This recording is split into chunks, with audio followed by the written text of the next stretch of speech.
Hello, everyone, and welcome to today's webinar, Neuroscience of Conversations. And on behalf of IIBA and IAF, thanks for joining us today. Today's webinar is an exclusive IIBA membership event. It's designed to deliver practical resources for you as you continue to hone your skill set and deliver value within your organization. At IIBA, we're all about uniting a community of professionals to create better business outcomes. And we're all here today to do just that. We are pleased to bring this webinar as part of our strategic alliance between IIBA and IAF. Both organizations share common interests and are committed to collaborating and to provide additional resources and value to both respective memberships. For those who are not familiar with the IAF, the International Association of Facilitators is an organization with over 1,600 members in more than 65 countries. IAF's vision is to see professional facilitation used throughout the world to address the challenges faced by people in their groups, organizations, and communities. And if we were to use one sentence to describe what the IAF does and stands for, it would be enabling powerful change. Before I introduce today's speaker, we'd like to announce that IAF has extended a discount to IIBA members who wish to attend the IAF North American Conference in Ottawa, Canada. And you can do that by using the above discount codes. Our presenter today is Sharon Horner, IAF Regional Director for Oceania. Sharon specializes in growing individuals, teams, and groups through leadership coaching, facilitation, and tailor-made workshops. Her management background spans from a variety of industries, including travel, education, banking, not-for-profit, agriculture, and the government sector. And this has given Sharon experience in a range of positions from branch manager through to a directorship on the IAF Global Board. Please welcome Sharon Horner.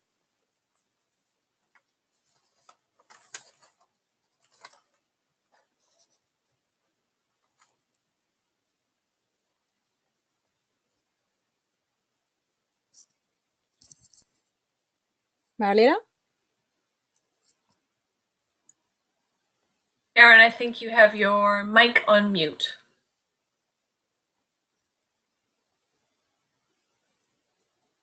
Can you hear me now? Sure can. Apologies, I had a very jittery mouse that wasn't behaving itself, so apologies to all. And welcome, and thank you so much for joining our webinar today on the Neuroscience of Conversations.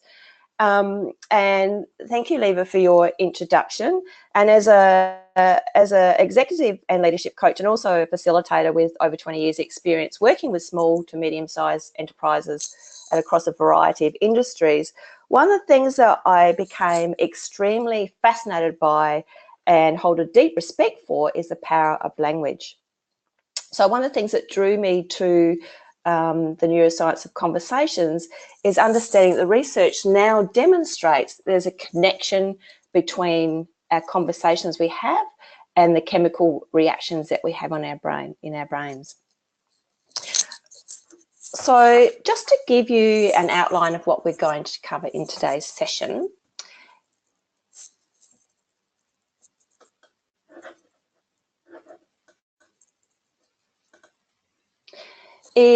I'll just do a little bit more of an introduction shortly around what the Neuroscience of Conversations is all about.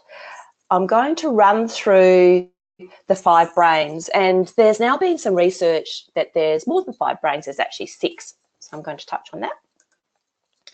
That we can break down the types of conversations we have into 3 different levels, ranging from purely transactional to taking a position, through to how can we have transformational conversations.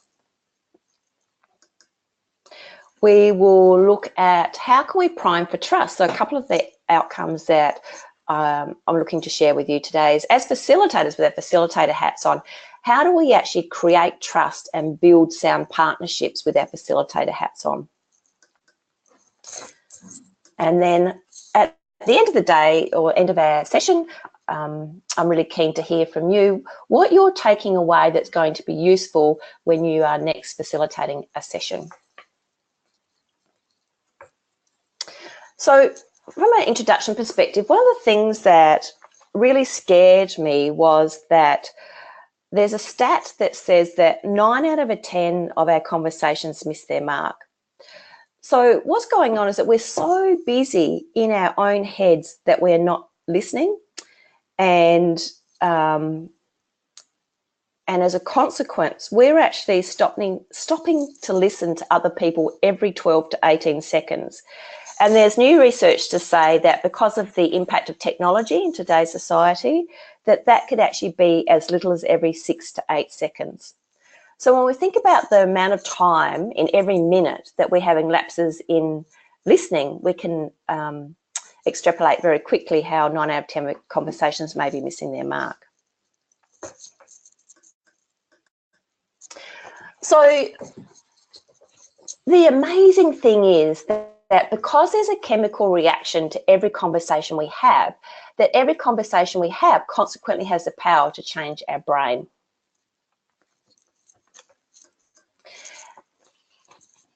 And it's such a gift that we have that our brain is far greater than just storing knowledge.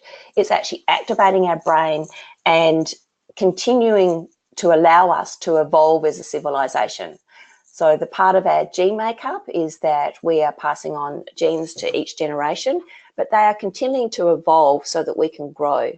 So we started off with, if you think back to primitive times, caveman times, our brain has continued to become more sophisticated and more complex over the thousands of years.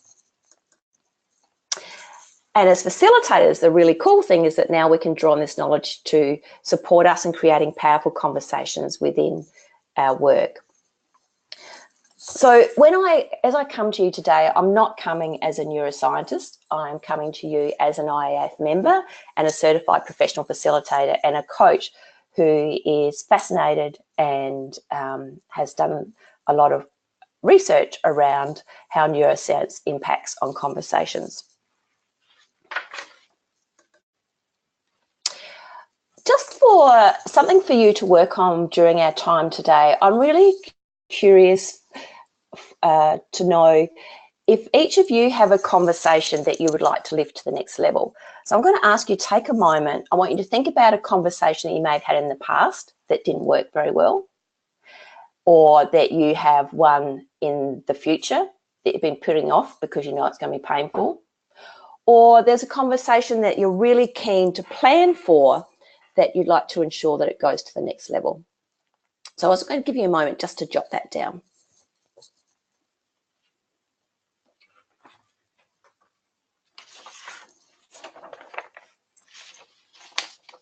If you can use the chat box to share, is that through the chat box that they want to share, or? They don't have to. If they're keen to share, that's great. Oh. And I'm quite happy for you just to write that to the side for the minute. And then, as Leva said, I am looking forward to this being interactive today. So I will post some questions that I'm really keen for you to share in the chat box. So thank you for reminding me of that, Leva. Problem. Okay, so the neuroscience of conversations really is lifting us to have powerful conversations. So what is conversational intelligence? And I will, as part of the PowerPoint, there is a link that you can use that will take you to a YouTube that has been created by Judith Glasser. Now, Judith Glasser is a organisational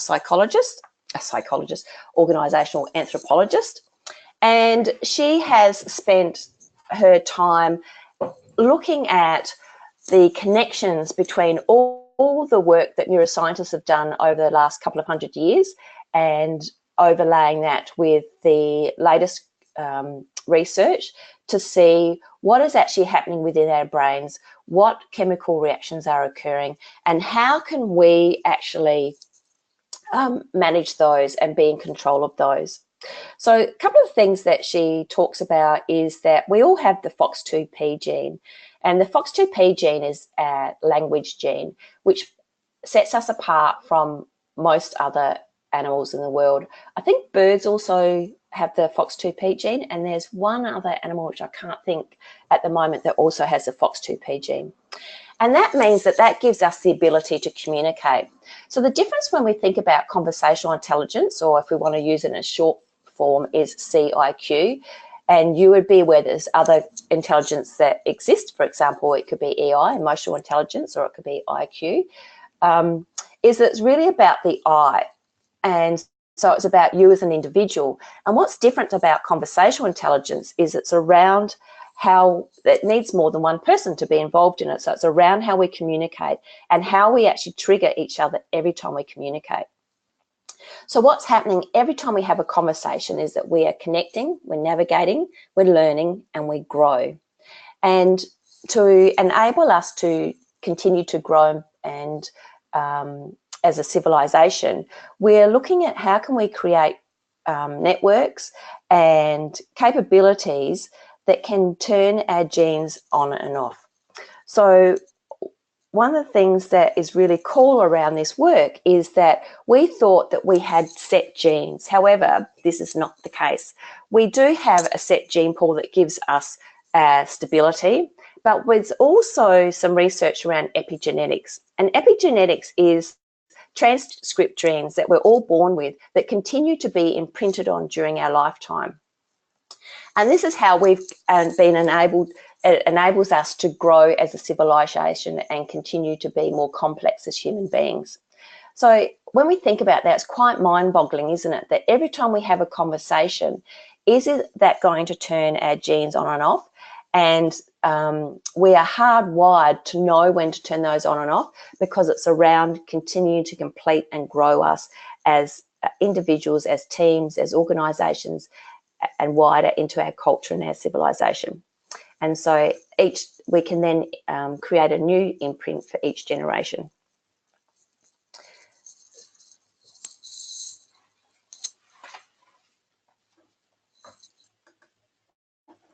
So what is the brain?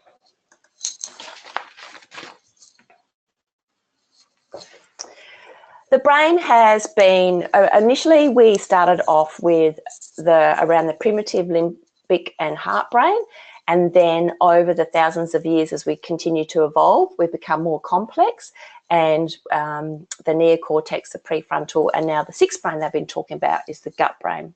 So I'm just going to unpack each of these a little bit more for you. When we look at the primitive brain, so that's the one in red, is that's our reptilian brain. So this is where our centre is for a sense to threats. And it's hardwired to protect us from harm to our body, or as humans and organisation could be our ego. And it decides how we're going to react. So are we going to go into fight, flight, freeze, or appease? And it's also there to protect us from harm.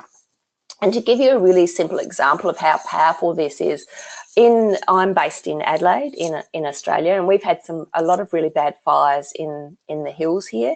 And I had a friend that went through a lot of training because they had decided that next time a bad fire came through that they would stay and fight the fire.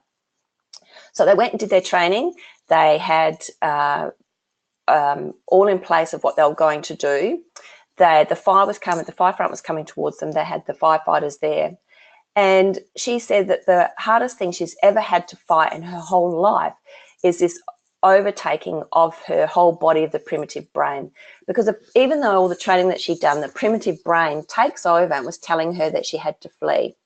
So if we take this into a facilitation sense, it can very easily activate and stop us being able to participate in the session, because our brains may see something as a threat and telling us to fight, flight, or freeze. So this is something really important to consider during our facilitation sessions and how we plan to manage that. The heart brain, so that's down the bottom in the orange. The heart brain is probably the most basic part of our hardwiring, and that enables us to connect with our internal systems and also enables us to connect with others. So, and I think some of you may have heard around how do we actually sync or do not sync with others, and how does that happen? And this is driven by a heart brain. So it's going to decide whether we want to move towards others and see them as friends, or whether we feel apprehension and we're going to move away from them because we feel they may be foe. The other really powerful part about this heart brain is that it can actually help us to manage or downregulate our stress. So from a facilitator's perspective, it's really important to know that we can use this to help downregulate stress within the group. And also how important it is that if we're going to create sync, then for people to feel comfortable, what can we put in place when people come into the room that's going to make them comfortable right from the first moment? The limbic brain, so that's the one in yellow. The limbic brain is where it stores all of our emotional experiences. And this is where we actually build our relationships, and we think about how important it is for us to belong and what's our tribe. And so this is all driven by the limbic system. It decides where do you actually fit into the social order, and thinks about and makes a decision around, are we actually losing or gaining socially? And we're looking to see how are we going to be included, or are we being excluded in our communities? So it provides an emotional palette for moving towards or moving away from others. So again, it's a really powerful component of our brain when it comes to facilitation. The neocortex, so that's the one in light blue up the top. The neocortex is hardwired for language. So this is when I was talking about the EP2 gene before. It stores information. It's about basic thinking, reasoning, and our cognitive skills that actually enables us to navigate through every day. It actually holds our scripts here. So what we do as humans is that we create stories. So even though sometimes it mightn't be real, this is where we build our stories. And so we remember those stories and we draw on those stories. So this is where our stored memory is. They also say, as part of the latest research, this is where our left brain and our steady state brain and our right brain, which is our change brain, is held. The really core part as we continue to evolve and in today's society is our prefrontal cortex. And some of you may have heard it referred to as executive brain. So this is our youngest brain. It's really exciting because this is where we draw what we want to draw on when we're facilitators. This is a part where it's the higher level of our whole brain. This is where we are going to experience creativity and brainstorming and new ideas, and it enables us to empathize. It's where our mirror neurons are, so we're going to see whether people like or don't like us. It's where we can make judgments and make decisions in difficult situations. It's also where trust lives and where we hold our integrity. So as humans, this is where we hold some of our more advanced capabilities. So this is where we can judge, where we can dream, and where we can envision possibilities. And the sixth brain, which I mentioned earlier, is the gut brain. And some of you may have heard about the gut brain before, because this is really revolutionising where today's medicine is going, linking between our digestion, our mood, our health, and even impacts on the way we think. So what is happening for us and what the research is looking at now, how can we actually look after the biodiversity or in our gut flora, because this heightens our stress response. So it's really important we have strong gut flora. And also the other thing that's happening in our gut is this is where 90% of our body serotonin is located. So this neurotransmitter helps regulate our mood, our appetite, and our sleep, and also plays a really important role in our cognition. So very important in learning and memory. So lesson to us all is to look after our gut flora.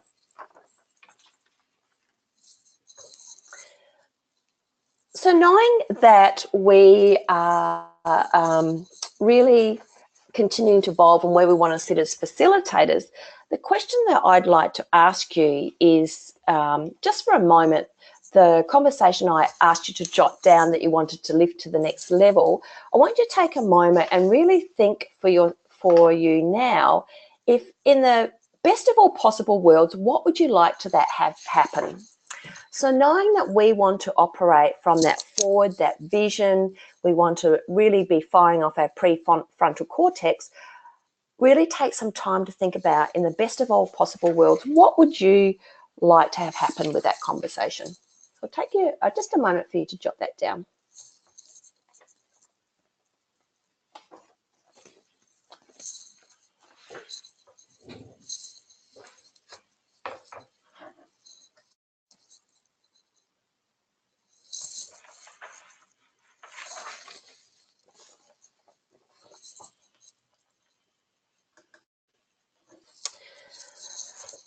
So to give you a bit more detail around what is happening in our brains, I'm going to concentrate on two main chemicals, and they are cortisol and oxytocin, because the upregulating or downregulating of either of those chemicals has a huge impact on trust and distrust. And what research has unpacked now is that distrust and trust actually live in different parts of the brain. So if we look at where distrust lives, that's going to be on the left-hand side of the brain. So that's driven by the primitive brain. And the amygdala has a great impact on distrust. So the amygdala is there because that is looking to map between our primitive brain and our memory. So what it's there to keep us safe. So they say that we've probably got about a 0.07 of a second before our brain goes into action. So what happens is we've got parts of our brain overtaking us before our logic and our thinking brain has a moment. Excuse me. A moment to think. And within 0.1 of a second, we have made a judgment. So we haven't got very long to create change and to create the pause button to make change. So when we think about the amygdala, it's some of you may have heard of the amygdala hijack, and that phrase was created by Daniel Goleman. And what he was saying is that as soon as the brain has an opportunity to map a past experience, a past learning, a past fear, a past anything that comes from memory, it's going to create a pathway straight to our primitive brain, and we're going to go into fight, flight, freeze mode. So our amygdala hijack means that the rest of our brain is turned off so that we can go into protection mode, because we've got to remember that the amygdala is there to actually look after us and to make sure that we are kept safe. So what's happening is on that side is that we may be actually triggering cortisol. And what happens when we trigger cortisol is that as individuals, we're feeling excluded. So we're actually starting to feel on our own. And they say that even when we are in the workplace, and if we're in a workplace where we might be facing a wall, for example, and we're not feeling included in the wider group, they have linked being excluded with the shrinking of the brain.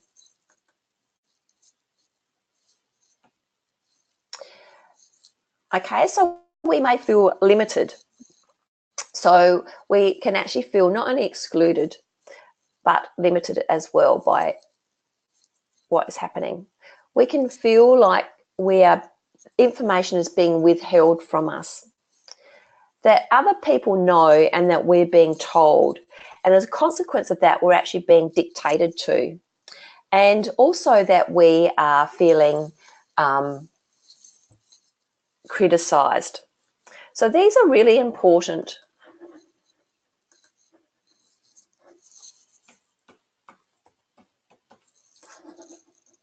Excuse me for a moment, my screen has just frozen. Okay, so as a consequence, we are feeling criticised.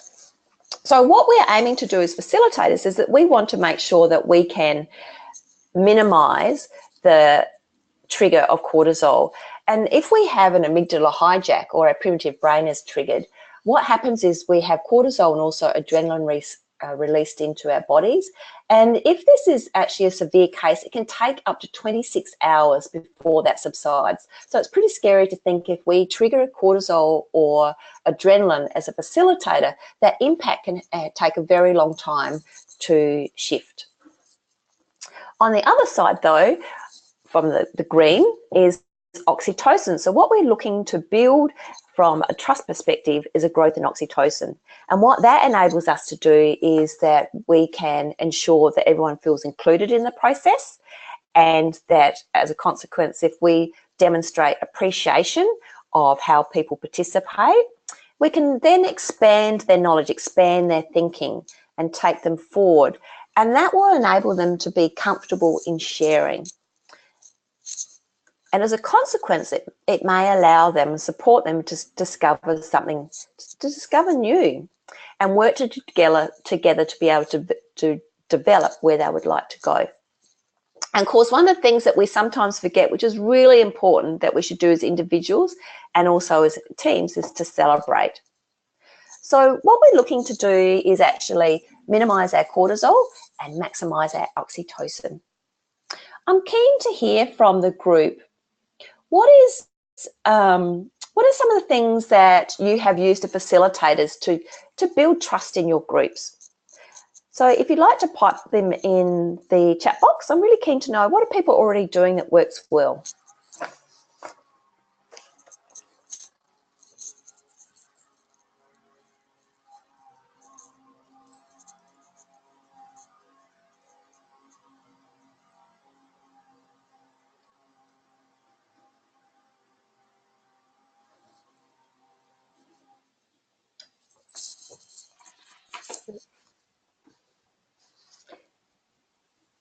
We got a few answers. So yeah, sharing food, start slow, don't go too deep too quickly. Be the first to express feelings rather than being completely analytical. Create a friendly environment during facilitation activities. Yeah. Invest and spend time to get to know people before doing the work. Storytelling, safe topic first, then build. Icebreakers, joke. Start for easy conversations. Understand their pain. Absolutely. Great list. And one of the other really simple things that we can do to prime for trust is knowing that we've got 0.07 or 0.1 of a second before people make judgments, is how important is that we have everything planned and we're organised, and we're there to actually welcome everybody into that room. It's such a simple thing and so important in how we can shift the start of that facilitated session. A couple of other things that come to mind too is that we are really looking to build a space for people to feel open, to be able to share, and I think someone said their pain. And also for us is that we're listening beyond people's words. So we want to hear what people's values, beliefs, and what stories are they telling themselves. So how can we acknowledge that and reflect and reframe and enable them to focus? Because often the other thing about building trust is language. So if we look at people's body, so I don't think anyone's mentioned rapport, building rapport. And we all know when we build rapport, some of the basic things around building rapport is looking at people's body language. So how can we mirror that and use that? And there's usually a rapport leader within a facilitation group. So it's being mindful of that and seeing what impact it has on the group. It's around how do we communicate? So what language are we using? And so are they people that are visual, so that they use see a lot? Are they audio, so they're going to use the word hear or not? So how can we draw on that as well to continue to build trust? They may be people that are big picture people, or they may be people that are more detailed. So how can we then incorporate those learnings in the way that we use our language and build our facilitation toolbox? So part of when we create trust, there's so many, it's very complex, and there's so many different elements that we build to create trust as facilitators. So thank you for sharing some of those great ideas.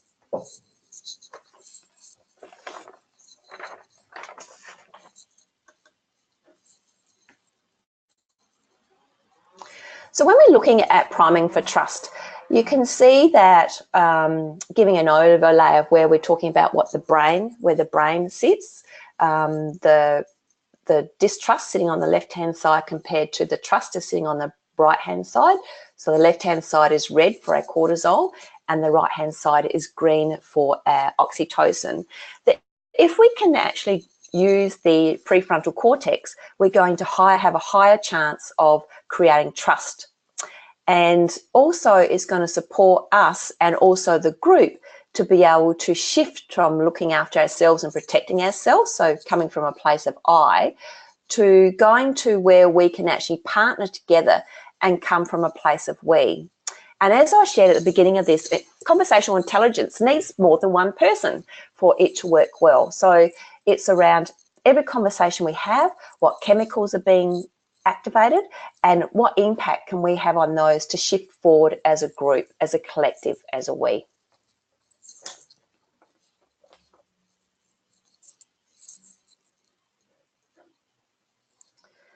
The really other thing the other thing I'll just mention around trust is that trust is associated with the brain areas when you think about the prefrontal cortex, is it's linked to anticipating rewards and also where we're going to predict the behaviour of others.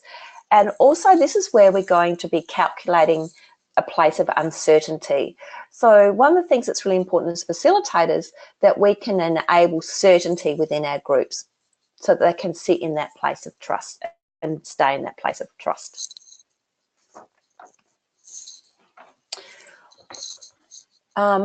The other thing too, I'll just comment while it's in front of me and I didn't mention earlier, is you can see that underneath I've used the conversational intelligence branding, and also just to point out that the graphics that have been developed and I've used in this particular PowerPoint is owned by the Creating We Institute, and more than happy for everyone that's on this call to have them.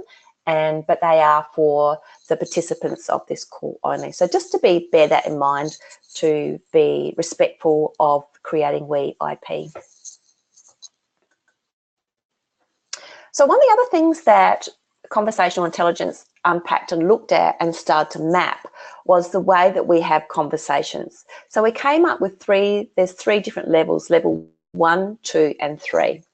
And the main differences between the three is, if you think about a transactional conversation, it's around one person giving the other person information. So it comes more from a place of tell. It's about giving facts, and it's about really an exchange of information, and that's about it. So we are pre-wired to have all of these levels. However, all of these levels have positive and negative implications. So there will be places as a facilitator where you will need to give facts and to be able to, there's no yes or no or discussion involved, it is just a fact. And it might be something simple as the times or the place, the venue, for example, where we're giving facts. What can happen though is if we actually stay in level 1 and we're only giving facts, people at an extreme that can't shift between the different positions can actually turn into the tell, sell, yell syndrome. So they sit there telling, there's no listening and there's no asking. So that's to an extreme. And what that, of course, is going to fire off from a neurochemistry perspective is cortisol. And, of course, we're then sitting on the left-hand, the distrust part of the brain. So it's important that we know when and how to use level 1 transactional conversations, but also when it's important we go to 2 and to 3. So level 2 is called positional, and this is where we have two people that are having a conversation, that have a point of view, that are looking to share what they know, and it's because they want to persuade the other person to agree with their point of view. So they're actually taking a position in the conversation, and by doing that, they actually want to defend what they know, and they want to actually bring you over to their way of thinking. So, of course, when we're thinking about what is being released when we're sitting in this position is cortisol and oxytocin. There's a really important place for this though when we're facilitating, because we are looking for divergence. We are looking for those conversations that's going to create new ways of thinking. So we are looking for people to come and defend, but it's knowing when we need to shift to transformational that's really important. So we have an opportunity when we're sitting in positional conversations to whether we're going to accept or reject what's being shared. And we have an opportunity to really explore what the other person's positions are. And it also leaves us really, it can, if we're open to it, can leave us to be open to influence. The thing here though is it can become a power over rather than a power with. So what can happen in an extreme here is that someone wants to use that knowledge to power over somebody and actually shift them to their way of thinking rather than with. So it's really important as facilitators that that we're not influencing any decision making, but also that within the group that everyone's given the opportunity to share their points of view. So from an extreme perspective, and if we're going to people that are actually looking to always addicted to being right, always overuse of telling again, and wanting to ask questions that have the answers phrased in it, so they're leading people to where they want to go, you're not going to build the trust, and you're going to see higher releases of cortisol rather than oxytocin. So it's knowing when and where these you are in these conversations. So the ultimate, what we're looking for as facilitators is how can we have transformational conversations? How can we build the group together to be able to co-create and actually, excuse my spelling mistake there, discover what we don't already know.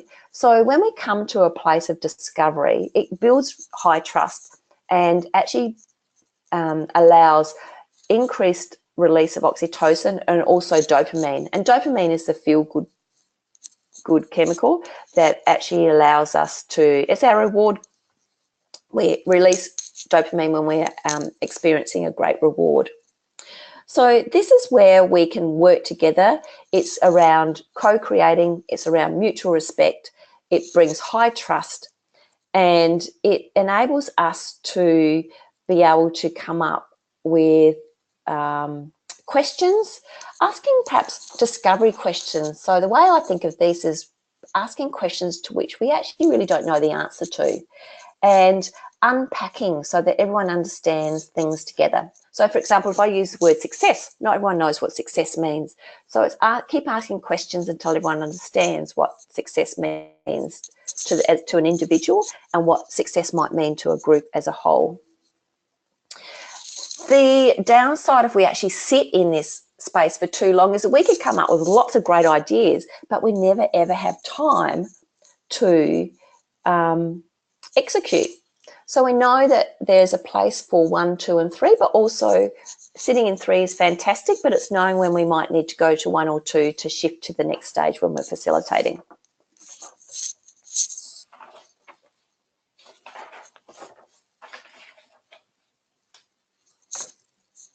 So what are some questions as a facilitator you might use if you're sitting in level 3?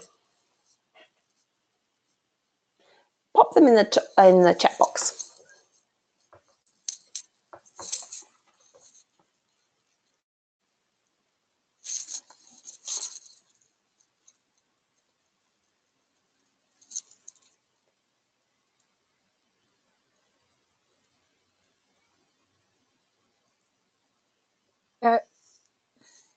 Sharon, could you please repeat the question again? Sure.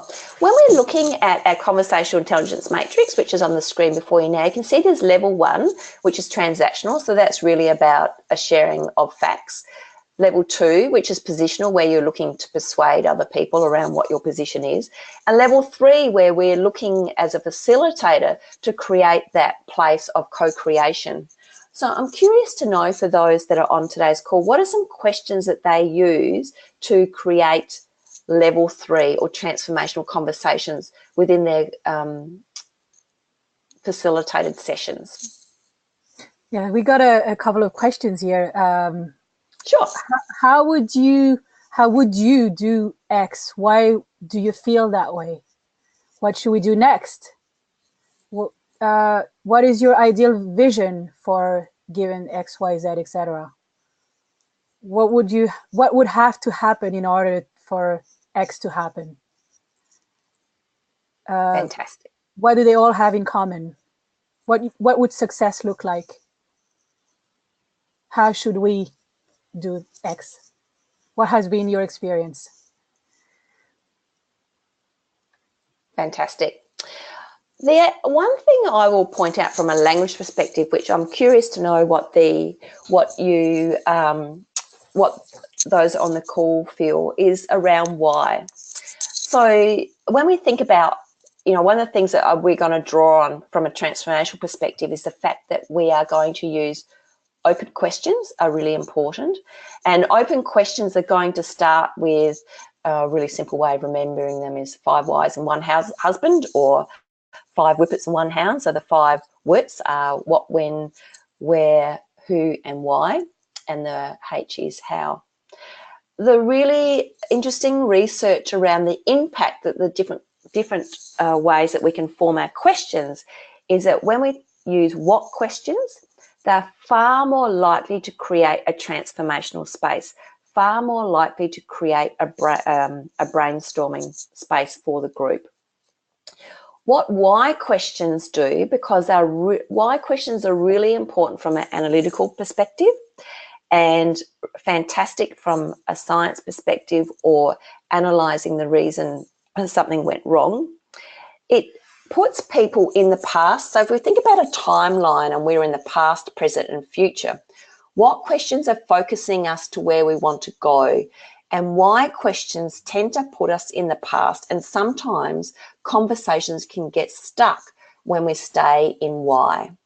So be mindful as we frame our questions and we're looking to create conversations that are going to shift our groups into the future, the impact of what a what question may have compared to a why question.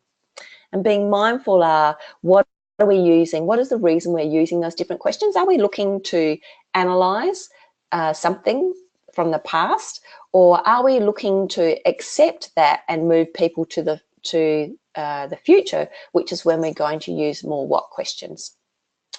The other impact when we're thinking about language and the questions that we use is how questions. So if we asked too many how questions earlier on in a conversation, it puts people straight into solutions-based. And it's really important that we spend enough time co-creating and creating the perfect future before we go into the how questions. So that's just some tips from listening to the language we use and how we can shift the way we say things from, and I suppose taking a moment and pausing and thinking about the way we ask questions. The other thing to be mindful too when we're sitting in transformational in number 3 is going back to earlier when I shared about rapport and how we can draw on people's learning styles, on their the way that they like to communicate, and how we can use that in the questions that we ask. So for example, what did you hear is very different to what did you see? So we're drawing on someone that's audio versus someone that's a visual learner. It's really important also that we spend some time when we're in level 3 acknowledging and understanding people's emotions. So what are they feeling, so that they can feel safe. So what we're wanting to create in level 3 conversations is a safe environment which will build the trust that will enable people to be able to co-create. So being mindful of around what the conversations are that you're using and the language that you're using, and how can you reframe and reflect. So transformational language, when you're in transformational, it's really important that you reflect back to the group so that everyone has a shared understanding. The other thing too is perhaps sometimes it's around observing and knowing what is not being said as well. So when we think about reflecting, it's not necessarily about active listening, where active listening is really repeating back the facts that we hear. It's higher than that. It's far more than that. it's also around what you may not be hearing. So some things around, you know, even asking what's scary about that might be really important, or what learnings have you had. So making sure that we are covering off on all the different aspects of us as a human being that's going to make us feel safe to be able to sit in that space.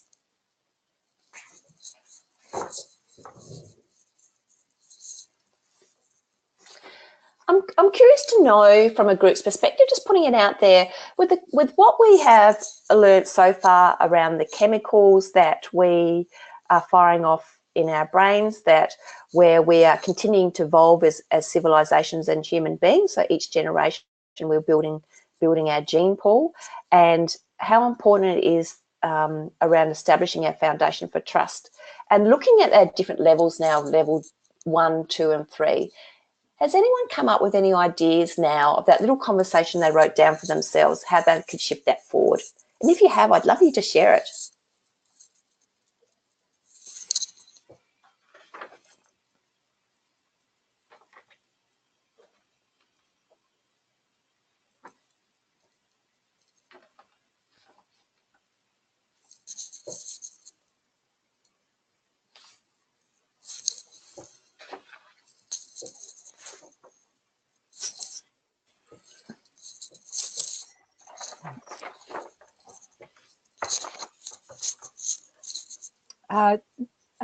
Somebody asked, what part of the conversation are we to share?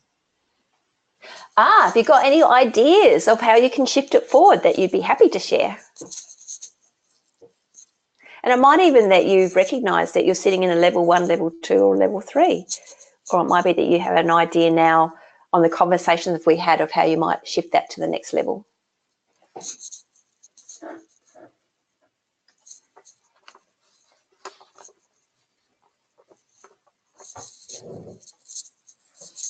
So we got an answer here. Share the information first, then share positions as a second, and then go to level 3. Thank you. And sometimes it's actually taking the time, isn't it, that when we want to have, and particularly if it's a difficult conversation, it's around that if we can stay in 3, what a difference that would make to our conversation. So if we actually believe that everyone comes out to that conversation with the intent to move it forward, a difference that would make in how we have conversations. Mm-hmm.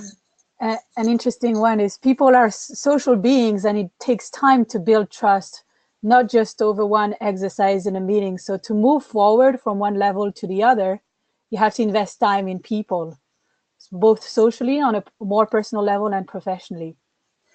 Absolutely. So actually, before we even get into that room, how much time and effort as facilitators that we actually put into creating the relationships and making sure, do we have the right people around the table to have the conversations before we even get into that room? So absolutely. Relationships, relationships, relationships. And that's one of the really important things as we build partnerships, is that we spend time building the relationship before the task. Did anything else pop up, Leva? Yeah, so for example, in the context of career advancement opportunities, instead of looking, internally for the position, try to uncover the need first and help co-create and move through those levels, Yeah, absolutely. So I think one of the most powerful things around anything that we do, and I'm sure many of you have done lots of different professional development in your career, in your lifetime, and the more that we become self-aware, that's going to give us the power and the knowledge to continue to shape and evolve as individuals, to be able to support the best opportunities for us to create trust with those around us. So part of it's being vulnerable ourselves to start with, isn't it? So when we think about establishing a foundation for trust and also creating a place, partnerships for us as facilitators, it's really important to create a healthy partnership that we actually know who's to be in the conversation. So, for example, is someone sponsoring that session? What team leaders need to be there? What team members need to be there, so that we can establish what the outcomes are, what the goals are, and we've spent some time building that relationship before we get down to what the facts are. That when we think about our mindset, that we're looking at power with, so we're working together in a partnership, that we're looking at how can we stay in that level 3 and look at what either the sponsor or the individuals of the team, what is it that they really want to create. And as facilitators, our intent is actually to move people forward, isn't it? We're actually there because we want to shift people forward. The other thing too is just to touch on sympathy, empathy, and compassion. And as facilitators, I just wanted to highlight for you the difference of whether you are demonstrating empathy or compassion. And for me, empathy is around where you are reflecting and feeling what the other person's feeling. And whereas compassion is when you actually join an action with it. So it's great to come from a place of empathy as long as we can shift to compassion, so we can acknowledge and see and feel what people might be going through, but we can shift that to compassion and create an action as a consequence of that. The other really powerful thing around that comes to mind for me around building trust is acknowledgement. So acknowledgements come from the heart rather than from the brain. So when you think about feedback, that's more about a fact plus its impact. Whereas when I think about an acknowledgement, that's more around what do I see in someone else? So what do I see as their talent, their strength, their unique skill, or what makes them unique, and what impact does that have? And the research shows that if you can actually build a lot of acknowledgements within your workplace or within facilitation groups, is that it increases the happiness factor, which increases the productivity, which then from an organisational perspective will actually impact on their bottom line. So a really simple thing like acknowledgement can have a very powerful impact.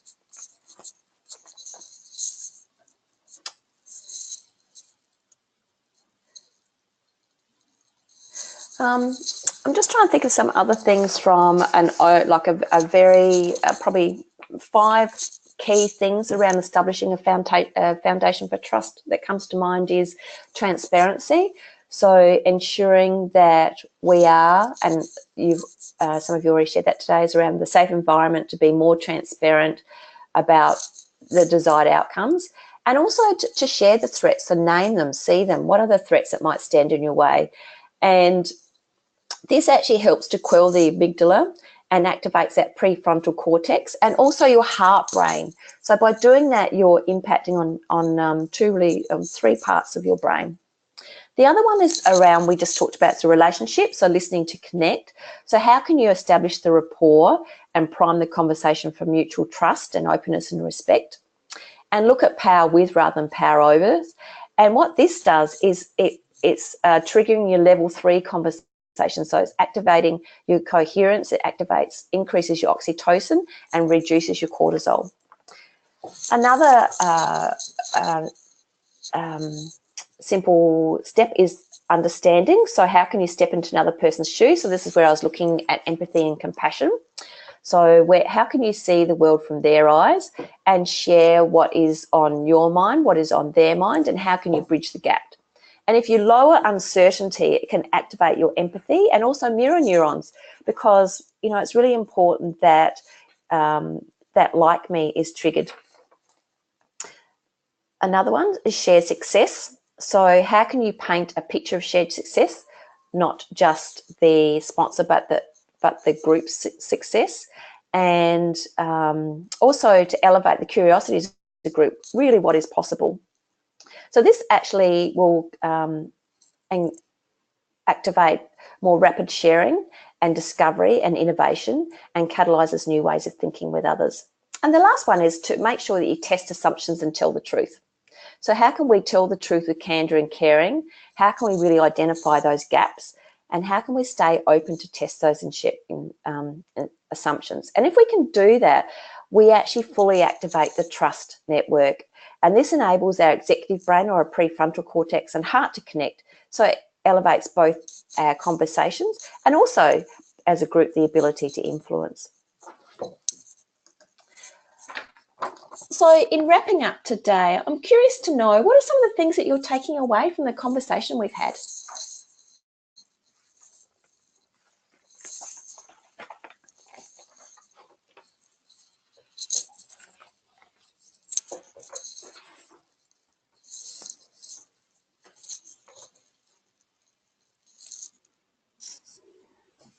A better understanding of how the brain works, the 3 levels of conversations, moving to co-creation instead of level 2, focus on rapport building,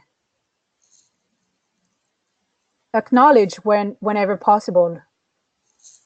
Trust is very important in conversations.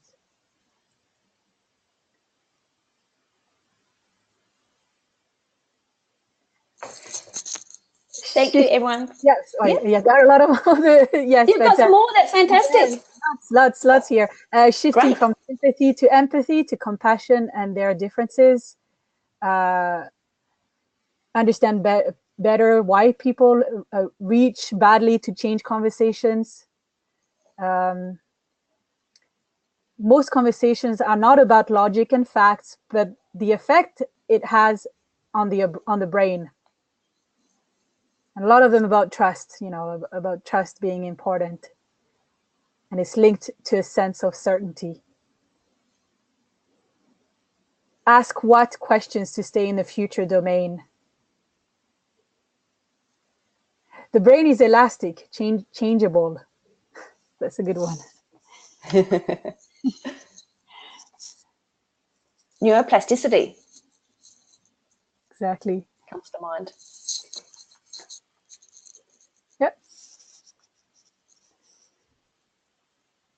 Fantastic. Thank you so much, everyone, for making the time to join me today. And as you know, I'm really excited about this concept, and wish you well in having a go and taking a risk, and perhaps practicing something new that you take away from today's session. So thank you, Leva. Thanks for having me. Thank you. I think there's one question here that was left unanswered, and the question is about when you have a conversation, and let's say it's a facilitation session and it's going pretty bad, and the person mentioned retrenchments.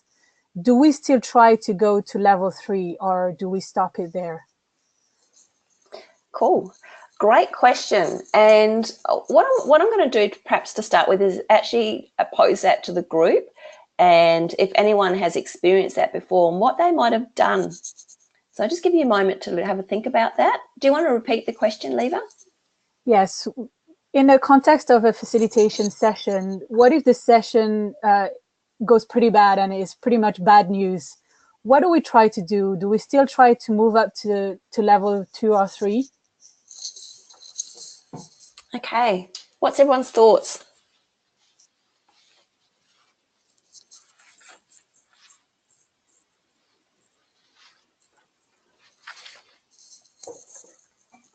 Be transparent about what is happening and that is not going well. Acknowledge the emotions in the room first and deal with the group dynamics before resolving any issues. Recap common ground. Reconvene after 26 hours, somebody mentioned. A lot of reconvene. Create an opportunity to shift.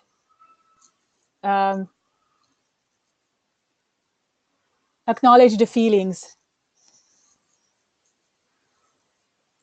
Absolutely. So one of the most important things that we do as facilitators is to acknowledge where the group is now, and to name it, and to ask people what do they need to move forward.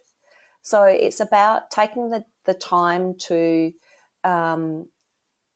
reframe perhaps, and to allow them to refocus, and then you can redirect the conversation. So it's really important to stop in the now and take a moment to breathe and ask where people are at. So great feedback. Thank you. I'm just checking in with the person that asked the question. Has that helped?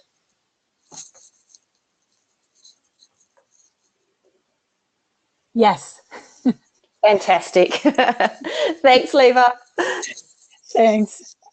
So at this time, we'd like to close the webinar. It's been an hour. It's went by pretty fast, I think. And thank you so much again, Sharon. Once again, everyone, thank you for attending today's webinar. Have a great day or evening, wherever you are. Thank you. Bye, everyone. Thank you. Bye.